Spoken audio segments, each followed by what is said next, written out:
नमस्कार साथियों। आज हम लोग प्रतियोगिता दर्पण की श्रृंखला को आगे बढ़ाते हुए खेल कूद और विज्ञान प्रौद्योगिकी जो करंट अफेयर्स में चर्चा रहा उसकी चर्चा करेंगे और उसके इम्पोर्टेंट फैक्ट्स को देखते हुए जो एग्जामिनेशन के पॉइंट ऑफ व्यू से महत्वपूर्ण है उसकी चर्चा हम लोग करेंगे। सबसे पहले आज जो हम लोग देख रहे हैं कि जो वर्ल्ड कप महिला का वर्ल्ड कप हुआ था आईसीसी 2025 महिला वर्ल्ड कप जिसको बोलते हैं आईसीसी का जो है महिला वर्ल्ड कप है ना। तो ये महिला वर्ल्ड कप जो हुआ है ये कितना था, तो 13वां महिला वर्ल्ड कप था। 13वां महिला वर्ल्ड कप था और इसको इंडिया ने जीता है। कौन? तो इंडिया जो है विनर रहा। इंडिया विनर रहा। और कहाँ पर हुआ था यह? एक्चुअल में जो है इसकी मेज़बानी जो है भारत ने ही की थी। मेज़बानी जो है इसकी अगर देखा जाए तो आयोजन जो भारत ने ही मेज़बानी की थी। लेकिन क्या है कि पाकिस्तान का जो सभी मैच जो है वह कहाँ पर हुआ? पाकिस्तान का सभी मैच जो है श्रीलंका में खेला गया था इसमें। और भारत की ओर से जो टीम है वो टीम की कप्तान हरमनप्रीत कौर थी। ठीक है, हरमनप्रीत कौर थी, जबकि कोच जो है वो अमोल मजुमदार था। और किसको हराया? तो साउथ अफ्रीका को हराया। साउथ अफ्रीका को हरा करके भारत ने आईसीसी 13 कितना हुआ था? तो 13वां था ये, आपको जाकर 13वां था ये। और यह जो है आपको 13 वाला जो है वह भी किया है। नेक्स्ट अगर हम लोग चर्चा करेंगे या देखेंगे तो आगे इस टूर्नामेंट का कुछ जो मुख्य पहलू है उसको देख लेते हैं। इसमें टूर्नामेंट में जो है सबसे अधिक जो रन बनाया था वो लोरा वोलमार्ट जो है वो दक्षिण अफ्रीका की थी। उसके बाद स्मृति मंधाना, भारत की स्मृति मंधाना 434 रन बना करके भारत की थी हो रही। और इसमें जो है दीप्ति शर्मा जो है वो सर्वाधिक विकेट ली थी, 22 विकेट लिए थे। इसलिए जो है यह भारत की थी। कौन? तो दीप्ति शर्मा। नेक्स्ट अगर हम लोग देखें इसका तो इसमें कितने टीम थे यह भी इम्पोर्टेंट हो जाता है। टोटल टीमों की संख्या कितनी थी? तो इसमें टोटल टीमों की संख्या 8 जो है। टोटल टीम कितने थे? 8 थी टोटल टीम। और यहाँ से जो है स्मृति मंधाना भारत की ओर से, स्मृति मंधाना और साउथ अफ्रीका लोरा वोलमार्ट जो कप्तान थी दक्षिण अफ्रीका की। ये सभी मुख्य रूप से ये सभी जो थे खिलाड़ी इसमें शामिल हुए थे। और सबसे मेन जो हो गया कि मैन ऑफ द मैच और मैन ऑफ द सीरीज़ की बात अगर हम लोग करें तो मैन ऑफ द मैच और मैन ऑफ द सीरीज़ की अगर बात करते हैं तो यहाँ पर देखिए दिया हुआ है, इसको ज़रूर याद रखेंगे क्योंकि ये इम्पोर्टेंट हो जाता है कि भारत की ओर से जो है देखिए टूर्नामेंट के भारतीय टीम मैन ऑफ द यहाँ पर देखिए दिया हुआ है player of the final match Shafali Verma को जो है प्लेयर ऑफ द फाइनल में दिया गया। और player of the series total जो है वह आपको दीप्ति शर्मा को दिया गया। दीप्ति शर्मा को प्लेयर ऑफ द सीरीज, ये इम्पोर्टेंट हो जाता है। उसके बाद नेक्स्ट देखते हैं खिलाड़ी में क्या हो जाता है खेलकूद में। नेक्स्ट अगर हम लोग बात करें तो बैडमिंटन है। बैडमिंटन में फ्रेंच ओपन की अगर हम लोग बात करते हैं तो फ्रेंच ओपन का मुख्य क्या हो जाता है कि फ्रांस में ये टूर्नामेंट हुआ था। और इसमें जो है फ्रेंच ओपन फ्रांस में टूर्नामेंट पुरुष और महिला वर्ग का जो था इसमें जो था एंडर्स एंटोनेस व ऑनसे यंग ने जीता है। ये जो है ऑनसे यंग और एंडर्स ये उतना इम्पोर्टेंट नहीं है इसलिए ज़्यादा इस पर हम लोग नहीं करेंगे। नेक्स्ट देखते हैं कि ऑस्ट्रेलियन ओपन। ऑस्ट्रेलियन ओपन जो है इसलिए महत्वपूर्ण हो जाता है क्योंकि इसको जो है भारत का जो खिलाड़ी है वो लक्ष्य सेन ने जीता है। ठीक है, कौन है? लक्ष्य सेन जो है आपको ओपन, ये ऑस्ट्रेलियन जो है ऑस्ट्रेलियन ओपन जो है उसको इन्होंने जीता है। किसने जीता है? तो उनका नाम क्या है? बहुत इंपॉर्टेंट है, लक्ष्य सेन का नाम एकदम से याद रखिएगा, ये इंपॉर्टेंट वीवीआई हो जाता है। लक्ष्य सेन काफ़ी इंपॉर्टेंट हो जाता है, इसलिए इसको याद रखेंगे। लक्ष्य सेन जो है किसको हराता है? तो जापान के यूशी तनाका को, जापान का जो है ये बंदा यूशी तनाका है, इसको जो है हराता है और ये जीतता है। नेक्स्ट अगर हम लोग देखते हैं तो नेक्स्ट क्या हो जाता है, इस भी इम्पोर्टेंट नहीं है, चर्चा नहीं करेंगे, बस एक यहाँ पर देख लीजिए, काफ़ी वीवीआई है ये भी। इसमें अगर हम लोग देखते हैं तो देखने से पता चल जाएगा आपको, एक इम्पॉर्टेंट जो फैक्ट्स है यहाँ पर, 2-3 इम्पॉर्टेंट फैक्ट्स यहाँ पर दिखा जा सकता है कि नंबर 1 में जो है आपका मेघालय के आकाश कुमार चौधरी, यानी आकाश चौधरी जो है ये मेघालय के हैं।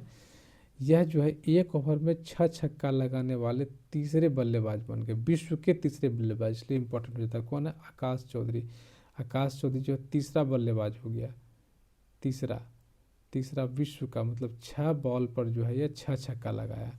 ठीक है, इसके पहले कौन का, और ये जो था सूरत में हो रहा था, मेघालय वर्सेस अरुणाचल प्रदेश के बीच जो रणजी ट्रॉफी हो रहा था, उसी रणजी ट्रॉफी में 6 बॉल पर जो 6 छक्के लगाए।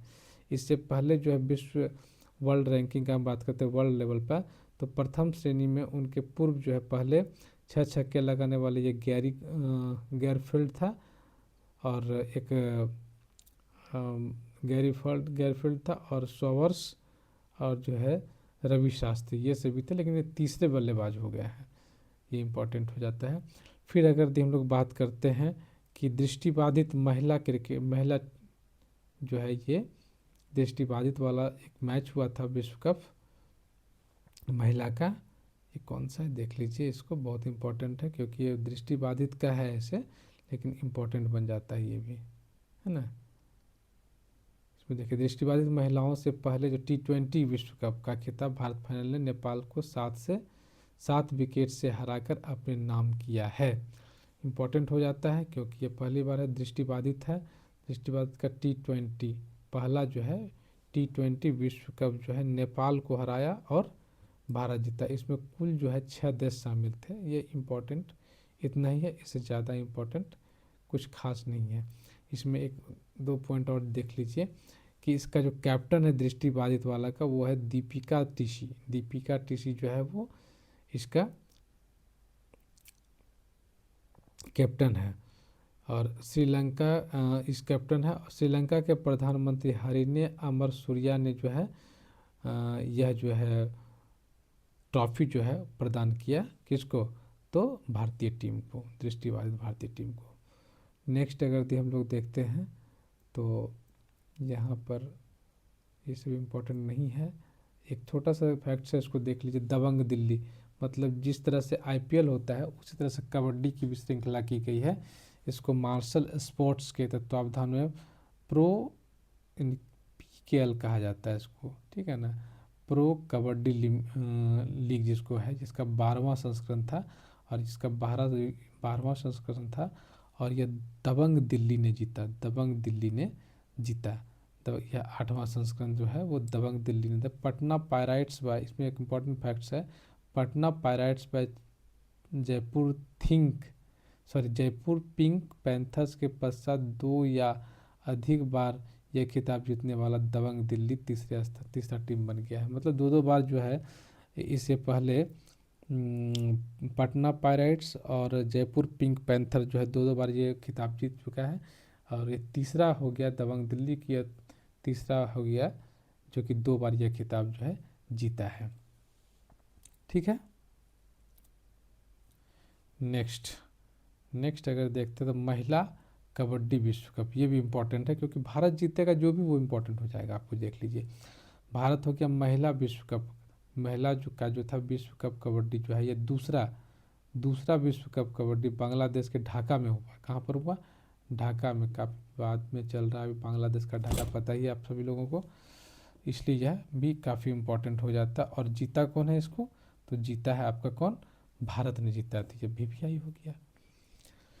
किसको हराया, यहाँ पर देखिए दूसरा विश्व कप दूसरी बार जीता है महिला का, ये महिला का विश्व कप था, दूसरी बार जीता है, दूसरी बार जीता है किसने, तो भारत ने, किसको हरा करके, ताइवान को हरा करके। बस इतना ही मेन फैक्ट्स है, इससे ज़्यादा कुछ नहीं है इसमें जानने का। नेक्स्ट हम लोग देखते हैं टेनिस का इटली लगातार तीसरी बार डेविस कप का विजेता रहा, लगातार तीसरी बार डेविस कप का विजेता कौन रहा, तो इटली। बस इतना जानिए डेविस कप के बारे में। डेविस कप का संबंध किससे है, तो इसका संबंध हो जाता है आपका टेनिस से, क्वेश्चंस पूछे जाते हैं डेविस कप का संबंध किससे है, तो बस इतना ही जानिए। उसके बाद जान लीजिए नेक्स्ट है ATP फाइनल 2025। ATP जो है जिसको हम लोग बोलते हैं एसोसिएशन ऑफ टेनिस प्रोफेशनल्स, इसका जो है 2025 का खिताब कौन कौन जीता है इसके बारे में जान लीजिए। यह जो है एकल खिताब जो है इटली के गत विजेता जो थे यानिक सीनर ने जो है फाइनल में किसको हराया है, कार्लोस, स्पेन का जो है कार्लोस अलकराज को हरा करके यह जीता है। ठीक है, ATP फाइनल में। नेक्स्ट है आपको WTA final, WTA women tennis association बोलते हैं उसको, WTA। ये किसने जीता है भाई, तो ये एलिना रायबाकिना जो है इसके विजेता रही है, एलिना रायबाकिवा जो है इसकी विजेता रही है। और एलिना रायबाकिना कजाकिस्तान की है, ये कजाकिस्तान की खिलाड़ी है एलिना रायबाकिना, जो फाइनल में बेलारूस की आर्या सबलिंका को हरा करके यह खिताब जीती है। ठीक है, अब उसके बाद जो ATP का एक रैंकिंग जारी होता है, उस रैंकिंग को थोड़ा सा देख लेंगे हम लोग। इस रैंकिंग में अगर देखते हैं तो पुरुष का खिताब किसने जीता, पहले स्थान पर कौन रहा 2025 में ATP रैंक जो जारी किया गया, पहले स्थान पर कार्लोस अलकराज स्पेन का, दूसरे स्थान पर यानिक सिनर और तीसरे स्थान पर एलेक्जेंडर ज्वेरेव जर्मनी का। ज्वेरेव है तो जर्मनी का हो गया, ये हो गया पुरुष का। और महिला का अगर हम लोग देखते हैं तो पहले स्थान पर हो गया महिला का कौन, पहले स्थान पर आर्याना साबालेंका बेलारूस की होगी, इगा स्वाइटेक पोलैंड की हो गया, कोको कॉप जो है कोको कॉप किसका हो गया आपको, अमेरिका की तीसरे स्थान पर है। इसको देखना है, इसको याद रखने की कोशिश करेंगे। एक जो इम्पोर्टेंट क्वेश्चन बन जाता है VBI, जो क्वेश्चंस आपको पूछे जा सकते हैं क्वेश्चंस, कि जो टेनिस का खिलाड़ी जो है रोहन बोपन्ना है, रोहन बोपन्ना ने अपने पेशेवर टेनिस से संन्यास दे दिया है। वो भारत के टेनिस स्टार खिलाड़ी थे और वह जो है अब संन्यास ले लिए हैं, इसलिए यहाँ से क्वेश्चंस बन सकते हैं। नेक्स्ट देखेंगे हम लोग, इसमें एक नेशनल लेवल का उतना इम्पोर्टेंट नहीं होता, सिर्फ यहाँ से एक चीज़ और जान लीजिए आप, कभी कोई पूछ देता है कि बेटन कप का संबंध जो है वह किससे है, तो याद रखिएगा कि बेटन कप का जो संबंध है वह किससे है, कभी कोई पूछ देता है तो हॉकी से है, बेटन कप का संबंध हॉकी से, ये जान लीजिए। फिर आपको फीडे कप की बात हम लोग करेंगे, तो फीडे कप काफ़ी इम्पोर्टेंट हो जाता है। फीडे कप जो होता है शतरंज से संबंधित है, फीडे कप का संबंध जो है शतरंज से है।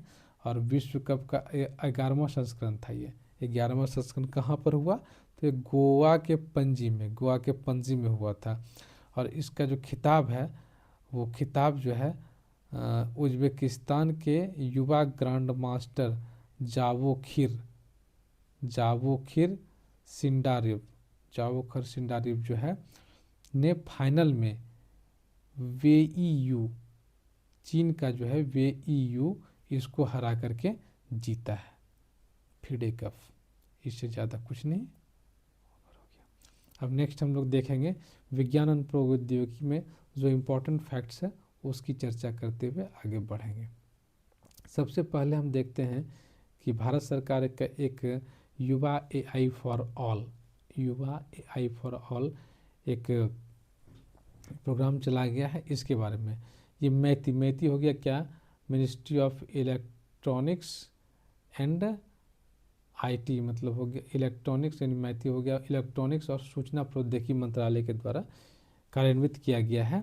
यह जो है कार्यान्वित इंडिया एआई मिशन का उद्देश्य क्या है भाई, कि इसमें जो है भारत का वैश्विक नेतृत्व को मजबूत करना है, तकनीकी आत्मनिर्भरता को बढ़ावा देना, नैतिक, जिम्मेदार और समावेशी मेधा का अपनाना और सुनिश्चित करना है। इंडिया एआई मिशन का जो है सभी के लिए युवा एआई पाठ्यक्रम किया गया, मतलब हर एक व्यक्ति जो है वह युवा जो है एआई के बारे में उसको जानने का ये किया गया है कि किस तरह से उसको साक्षर किया जाए, एआई के बारे में बताया जाए, ये सारा चीज़ इसमें किया जाएगा। मेन रूप से जो है इसको क्या किया गया है, जिसे इसकी पृष्ठभूमि की अगर बात करें, पृष्ठभूमि या अनुभव की परवाह किए बिना सभी के लिए कृत्रिम मेधा है ना, मेधा साक्षरता सुलभ बनाने के लिए डिजाइन किया गया है इसे। 2026 में होने वाले भारत एआई प्रभाव शिखर सम्मेलन में मुख्य विषयों में से एक है। अब देखिए इसमें जो क्या क्या विषय शामिल है उसको हम लोग पढ़ लेते हैं, इसी निगाह से देख लेते हैं। इलेक्ट्रॉनिक और सूचना प्रौद्योगिकी मंत्रालय भारत एआई मिशन के युवा एआई फॉर ऑल का शुभारंभ किया गया। युवा एआई फॉर ऑल का शुभारंभ किया गया। यह अपनी तरह का पहला निःशुल्क पाठ्यक्रम है जिसे सभी, बहुत इम्पोर्टेंट, सभी भारतीय विशेष रूप से युवाओं को आर्टिफिशियल इंटेलिजेंस है ना, इंटेलिजेंस की दुनिया में इसको जो है परिचित करता है। यह क्या है, यह छोटा 4.5 घंटे का 4.3 घंटे का एक स्वगतिशील जो है पाठ्यक्रम है। विद्यार्थियों, पेशेवरों और अन्य जिज्ञासु शिक्षार्थियों को एआई की मूल बातें समझाने और यह दिखाने के लिए डिजाइन किया गया है कि दुनिया जो है कैसे बदल रहा है ये एआई, इसके बारे में।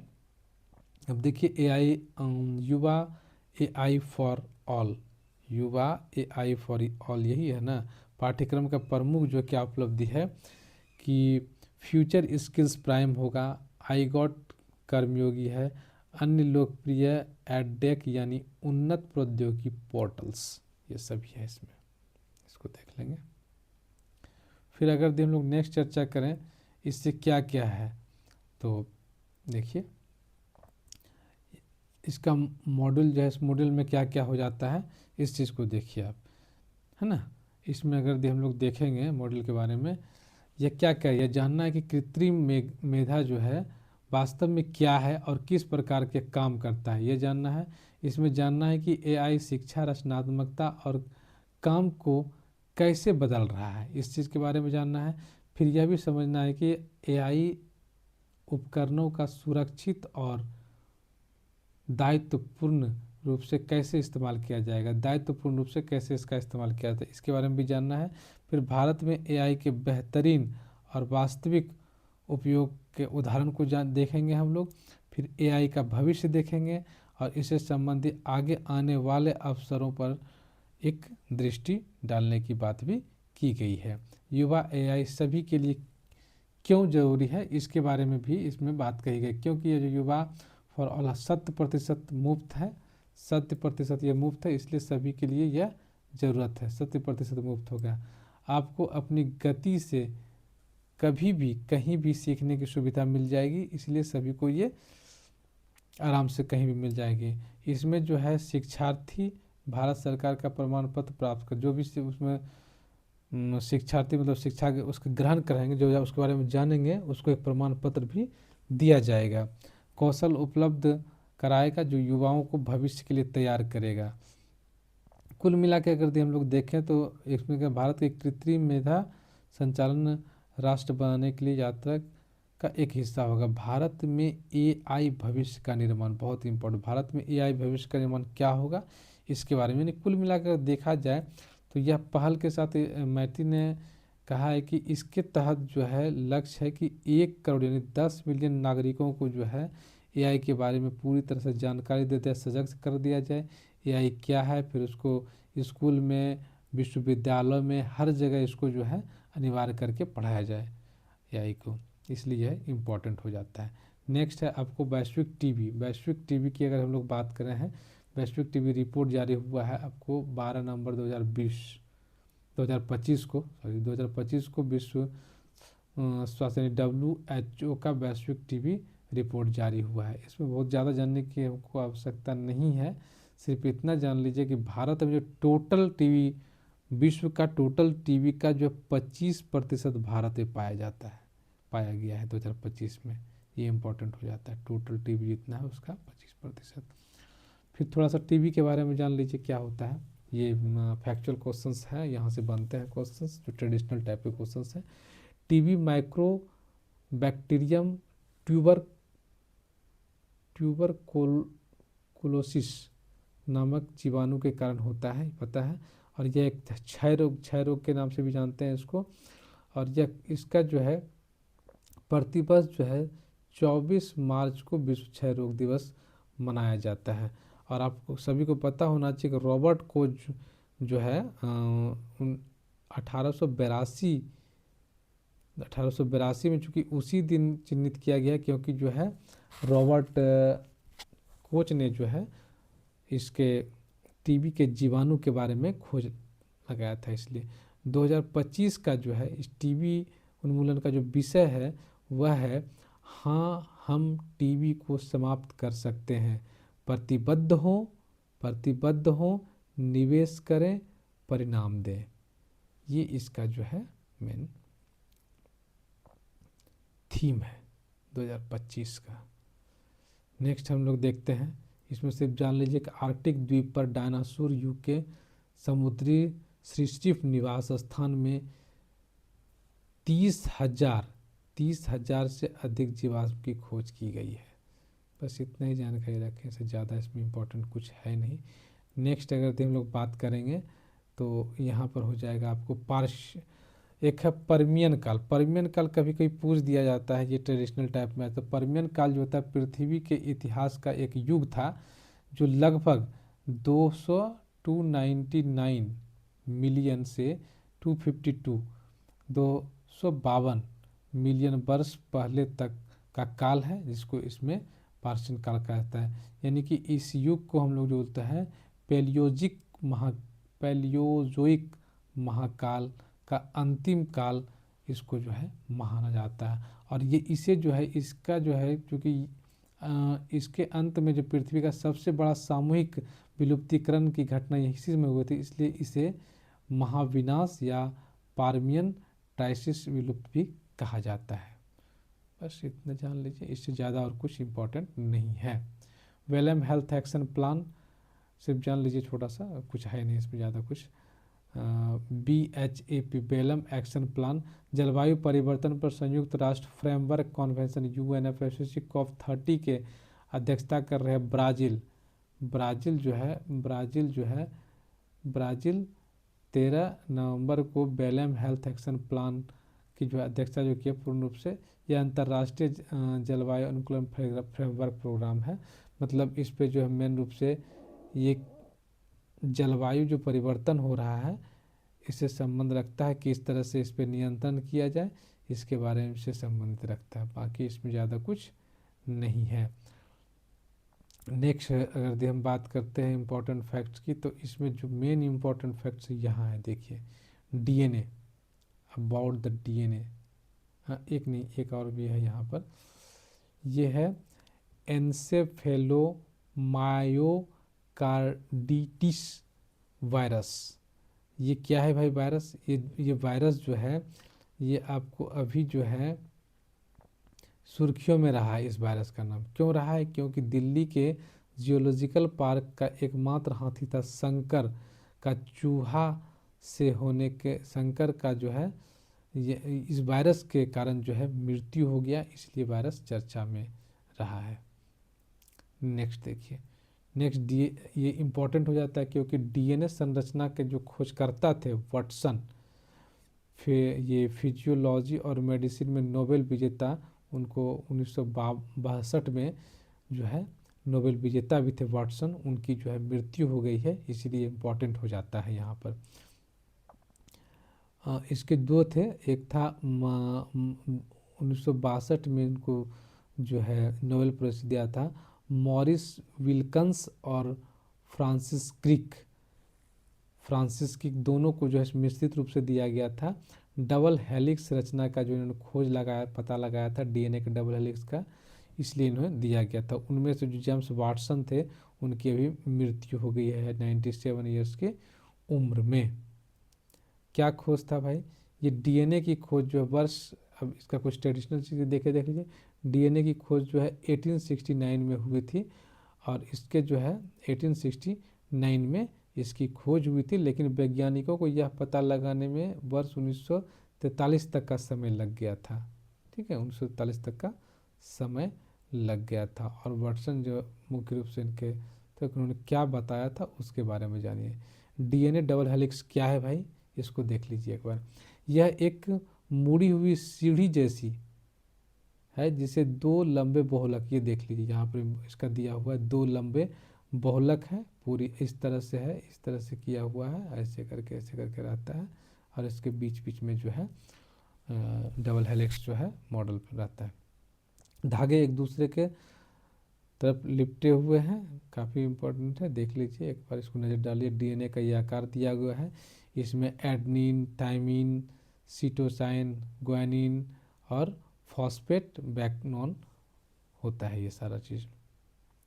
और ये जो धागे होते हैं, जो इसमें लिप्ट जो धागे होते हैं, देख ले धागे एक दूसरे को, धागे जो है एक दूसरे को क्या करता है भाई, एक दूसरे को लपेटे रखता है।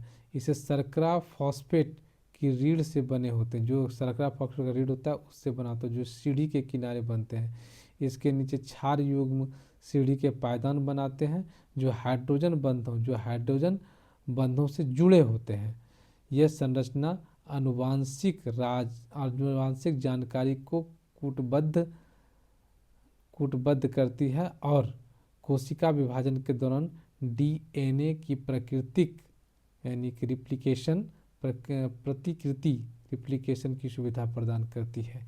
ये है आपको डीएनए का मॉडल किसने, वाटसन का, चूँकि ये अभी फ़िलहाल में जो है इनकी मृत्यु हो गई है, इसीलिए इम्पॉर्टेंट हो जाता है। एक चीज़ जानेंगे इसमें बहुत इंपॉर्टेंट है, यहाँ पर देख लीजिए एकदम वीवीआई में क्रिस्पर जीन थेरेपी के बारे में है।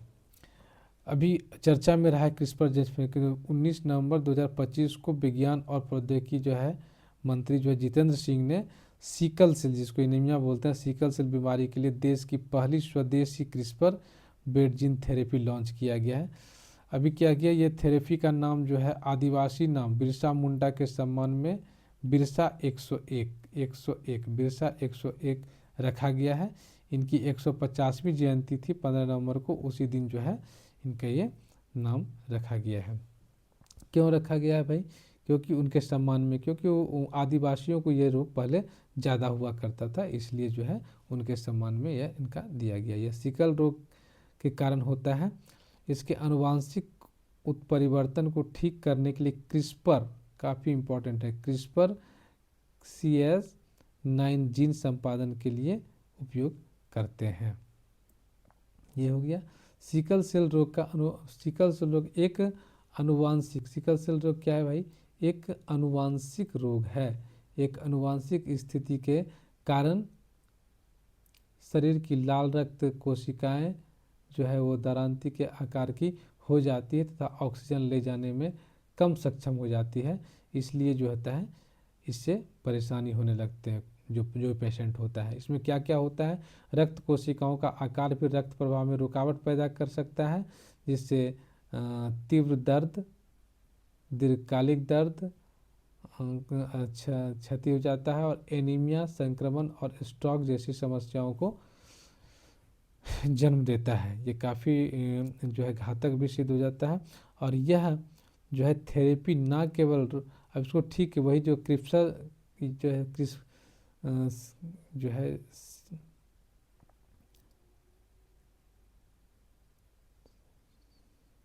क्रिस्पर हो गया ना, क्रिस्पर Cas9 जो है, क्रिस्पर Cas9 एक थेरेपी है। इस थेरेपी के माध्यम से जो है इसमें इसका इलाज संभव हो पाएगा। ये काफ़ी इम्पोर्टेंट हो जाता है। और बाकी इसमें उस तरह का कोई इम्पोर्टेंट फैक्ट्स नहीं है। तो आज हम प्रतियोगिता दर्पण के सभी पहलू को, करंट अफेयर्स का जितना भी इसमें पॉइंट्स था जो कि एग्ज़ाम और पॉइंट ऑफ व्यू के काफ़ी रिलीवेंट है, उसकी हमने चर्चा की, उस पर डिस्कस किया। और इस तरह का वीडियो अगर दिया जाए आपको और चाहिए तो कृपया करके इसको शेयर करें, लाइक करें और सब्सक्राइब ज़रूर करें। धन्यवाद। जय हिंद।